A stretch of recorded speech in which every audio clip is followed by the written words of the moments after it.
Okay, right now, as we speak, unless you've been living under a rock or something, you probably are aware that there's a war between a superpower, Russia, and a small country, Ukraine, in Eastern Europe.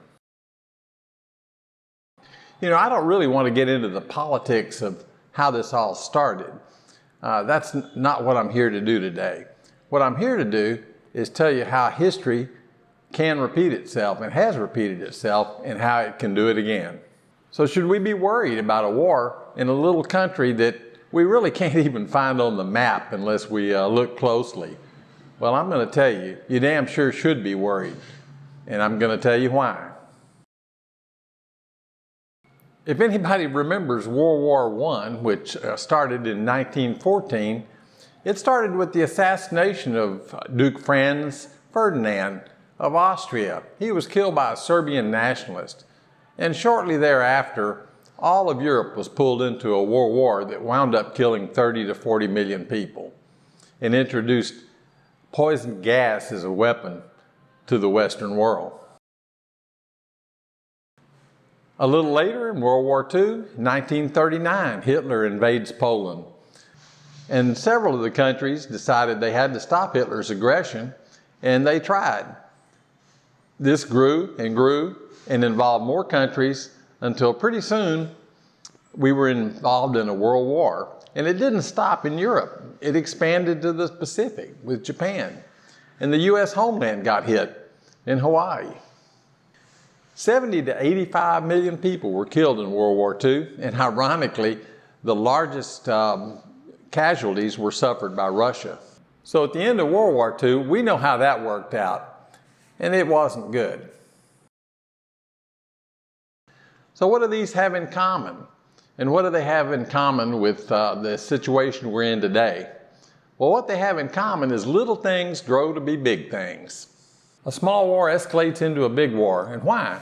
Well, lots of reasons. Threats, retaliation, revenge, a mistake. All kinds of things can cause it to happen. Alliances like NATO, that's a bad one. And of course, just the general foolishness of mankind of not learning from history. And that's why I said, if you're not worried now, you should be. No matter where you are on the planet, this could ultimately affect you. Russia, as we all know, is the largest nuclear power in the world. NATO is a nuclear power. The United States is a nuclear power. All it takes is one trigger-happy fool to cause World War III. And a nuclear exchange, that's pretty much it for us. All of us. This type of exchange would cause an unprecedented amount of damage and kill billions of people, not millions. And don't think we can build our way out of it like we did in World War II. In World War II, the United States built 250,000 airplanes and 195,000 pieces of artillery and thousands and hundreds of thousands of tanks and 1,200 combat ships. Well, that won't happen. In a nuclear exchange, what you have the day the exchange happens is all you're going to have, because all your means of production are going to be destroyed. Nowadays, it takes years to build an airplane and sometimes a decade to build a ship. So you're not going to have any new stuff. You're going to have to fight the war with what you've got. And bottom line, what you've got to fight it with are nukes. This kind of war would cause destruction at an unprecedented level. It would be on a scale that we've never seen before. So I hope everybody will consider sharing this video with their friends, and share it with your congressman by writing them letters and calling them on the phone. If you're not in the U.S., you're in another country, contact your political leaders. Let them know what you think. Get out in the street if you're really opposed to it. The only way you're going to stop a war like this is to convince political leaders that it's not to their advantage to do it. Because largely they don't listen to us. They make their own decisions.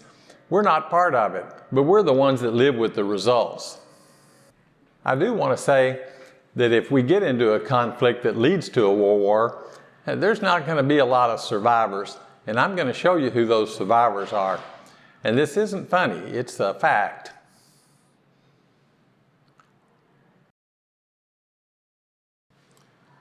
This is JR, the Texpat in Saigon, saying thanks for watching. And I hope that you'll get busy and write your congressman, write your senator, write your political leaders, and if you're in a different country, and let's try to stop this thing. It doesn't make sense. If you just look at history, you'll know that little things can become big things real fast, and the next big thing this could become would be World War III.